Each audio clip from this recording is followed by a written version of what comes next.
আসসালামু আলাইকুম রহমতুল্লাহ বরকাত। আলহামদুলিল্লাহ ওসলাতু ওয়াসসালামু আলা রাসূলিল্লাহ ওয়া আলা আলিহি ওয়া আসহাবিহি ওয়া মাওয়ালা।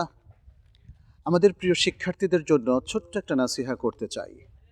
সেটা হলো, আমরা যেন নেক নিয়তে শিক্ষা অর্জন করি, জ্ঞান অর্জনের উদ্দেশ্য যেন মহৎ এবং মহান হয়। খুব জরুরি একটা বিষয়, কারণ নিয়ত যদি নেক না হয়, শুদ্ধ না হয়, তখন কিন্তু একটা সমস্যা তৈরি হয়।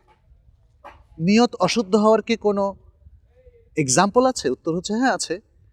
যেমন কেউ যদি বলে যে আমি ভালো চাকরি করার জন্য, ক্যারিয়ার গড়ার জন্য পড়াশোনা করছি, অথবা কেউ যদি বলে আমি বিজ্ঞান পড়ছি, কম্পিউটার শিখছি বিজ্ঞানী হওয়ার জন্য, অথবা কেউ যদি বলে আমি মানি মেক করার জন্যে ডাক্তার হচ্ছি, এই নিয়তগুলো কিন্তু শুদ্ধ নয়।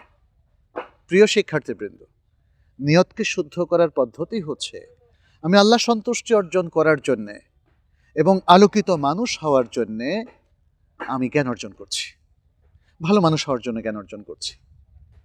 আমি কম্পিউটার শিখে একটা শিক্ষা প্ল্যাটফর্ম তৈরি করব, অথবা ইসলামিক সুন্দর সুন্দর অ্যাপস তৈরি করব, এই জন্য আমি কম্পিউটার শিখছি, এটা সুন্দর নিয়ত। আমি ডাক্তার হচ্ছি আমি দরিদ্র মানুষের চিকিৎসা সেবা দেওয়ার জন্য, চমৎকার নিয়ত।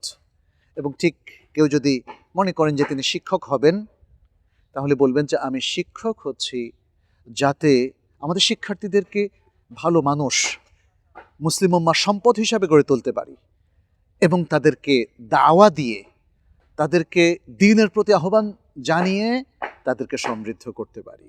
সুবহানাল্লাহ।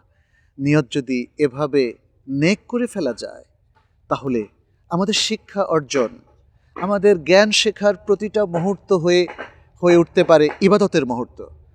আমাদের জ্ঞানের এই কার্যক্রম হতে পারে ইবাদতের কার্যক্রম। অতএব আসুন আমরা নিজেদেরকে গড়ে তুলি ইবাদতের মাধ্যমে। হাদা সাল্লাল্লাহু ওয়া সাল্লামা আলা নবিয়িনা মুহাম্মদ ওয়া আলা আলিহি ওয়া আসহাবিহি আজমাইন।